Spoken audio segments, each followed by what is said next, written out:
I lied to my mom twice on my trip to Fakarava. First, I told her that I'd be sailing with friends, not strangers, around one of the most remote atolls in the world.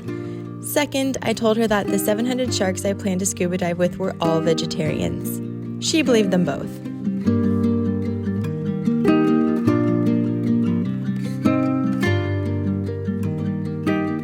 I have always wanted to learn how to sail, but my salary as a travel writer often barely covers my research expenses, let alone pricey sailing certifications, so I made a post online volunteering as crew to get some sailing skills.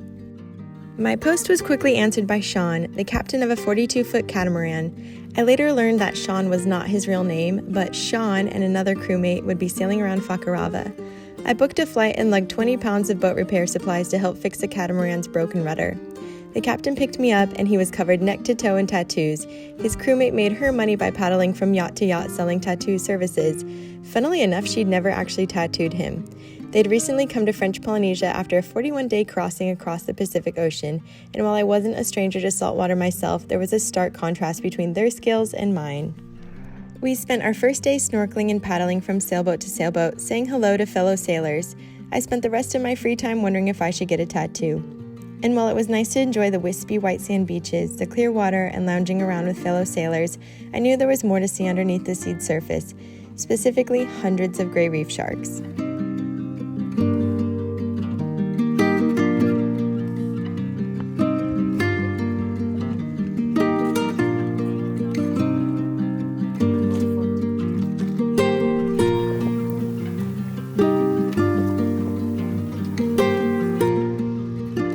I borrowed the outrigger canoe and paddled to a resort with a dive center.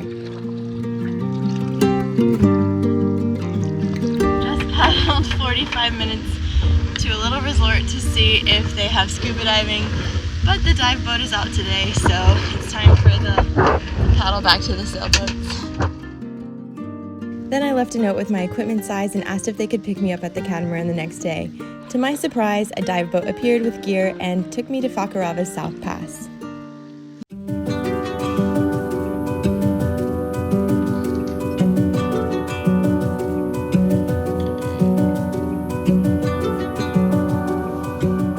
Every year, between June and July, thousands of groupers come to spawn at Fakarava's Pass under the full moon.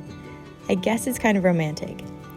Around 2 feet long, these groupers are perfectly plump morsels for gray reef sharks, and with such an abundance of food, this is how so many predators are able to coexist in a small space. Marine biologists speculate that there are over 17,000 groupers and 700 gray reef sharks in the channel. The sharks attack the groupers at night, hunting in packs and frenzying to take down the grouper. Every time I peered into the blue, I'd see a shark, then another one and another one.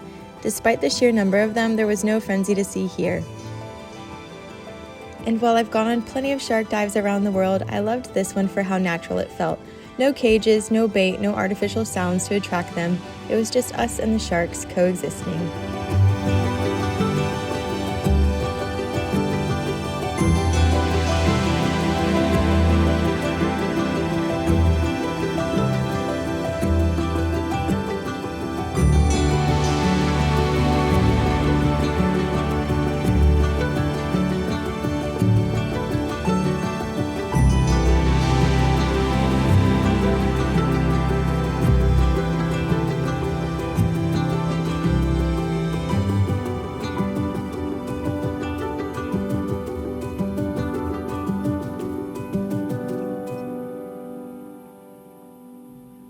After the day of diving was done, I went back to the sailboat to hang out with my crewmates. The water was glassy, so we enjoyed some wakesurfing.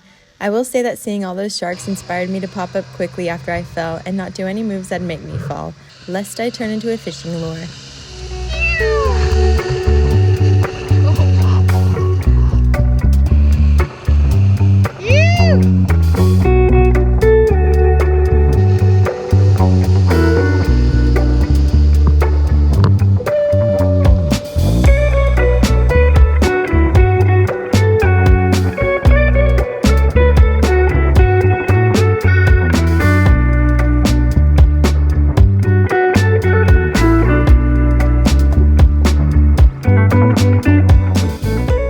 Fakarava's calm lagoon and light winds make it perfect for sailing and kite surfing.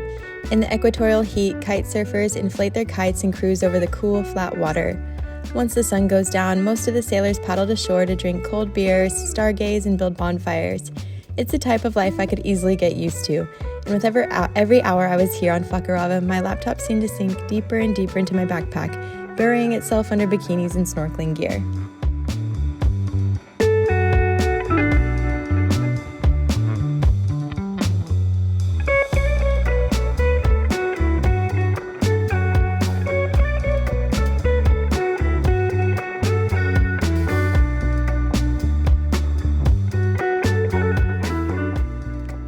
After a few days of exploring Fakarava above and below sea level, it was time to sail back towards the airport and carry on with my journey.